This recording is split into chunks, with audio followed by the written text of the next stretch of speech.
क्या प्रधानमंत्री की सरकार का, नरेंद्र मोदी गवर्नमेंट का कोई मजहब है? नहीं हो सकता। इसलिए नहीं हो सकता क्योंकि संविधान में ये कहा गया कि भारत का कोई मजहब नहीं होगा, भारत तमाम मजाहिब को मानेगा, उनको भी भारत मानेगा जो खुदा को, अल्लाह को नहीं मानते।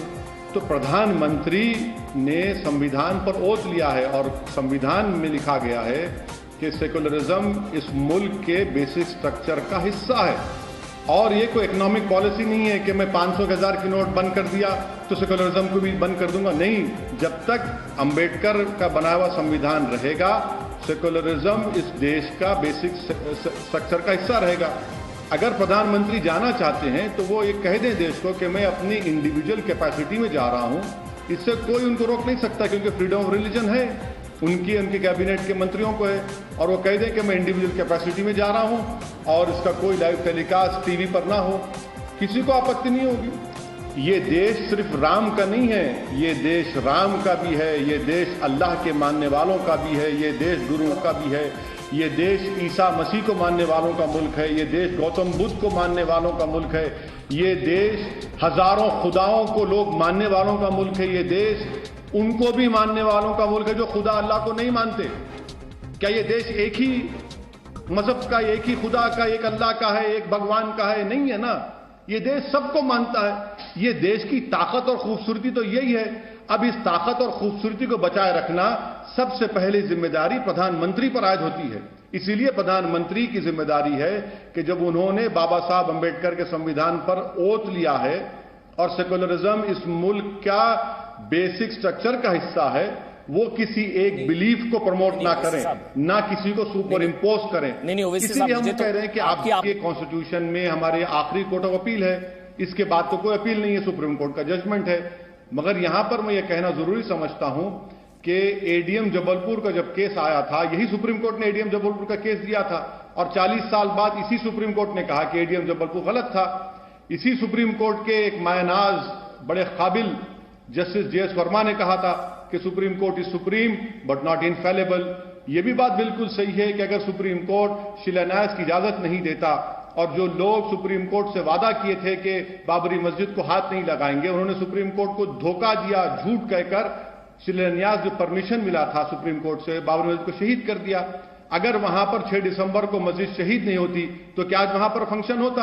हमारा मानना यह है कि 23 दिसंबर की रात में चोरों की तरह बुजदिली में आकर वहां पर मस्जिद के अंदर मूर्तियां रखी गई और उस वक्त के कलेक्टर के नायर ने अपनी ड्यूटी को नहीं निभाया, मस्जिद को खुफल डाल दिया, वहां पर हिंदू पूजा शुरू की और यही के नायर बाद में जनसंघ का एमपी बन गया।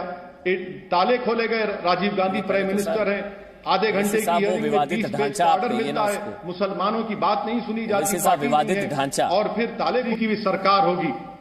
वो सरकार का कोई मजहब नहीं हो सकता।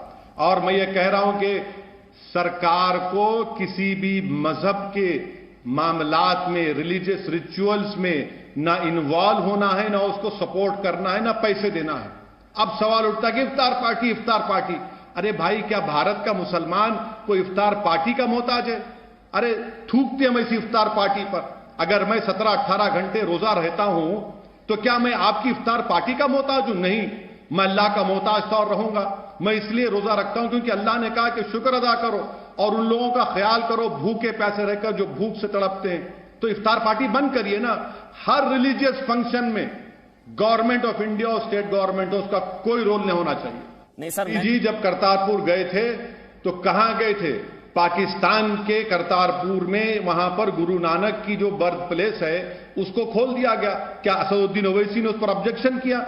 मोदी जी जब फॉरेन टूर पर जाते हैं तो वो देश के प्रधानमंत्री बनकर जाते हैं। मोदी जी बुद्धिस्ट टेंपल में भी गए, मोदी जी वहां पर नेपाल की मशहूर मंदिर में गए, मोदी जी यूएई के मंदिर के इनॉग्रेशन में गए, मोदी जी यूएई की मशहूर मस्जिद में भी गए। तो प्रधानमंत्री हैं वो। ये बाबरी मस्जिद का ये जो मसला है, ये पिछले कई सालों से इस मसले की वजह से भारत में मासूम लोगों की जानें गई। क्या मोदी जी इनकार कर सकते हैं कि बीजेपी और आरएसएस ने ही इस राम जन्मस्थान के मसले को उठाया? 1966 में विश्व हिंदू परिषद बनी गई। क्या उससे पहले यह मसला था? नहीं था। क्या पालमपुर के रेजोल्यूशन से पहले राम जन्मभूमि का मसला था? नहीं था। इसीलिए तो हम कह रहे हैं कि आज जिन लोगों पर बाबरी मस्जिद की शहादत का डेमोलिशन का क्रिमिनल केस चल रहा है, आप उनको दावत दे रहे हैं। सर, मेरे को आप तो ये नहीं समझ आ रहा। जख्मों पर मरहम आप नहीं ओवैसी बल्कि साहब, और जख्म ओवैसी को साहब। आप सोमनाथ मंदिर की बात कर रहे।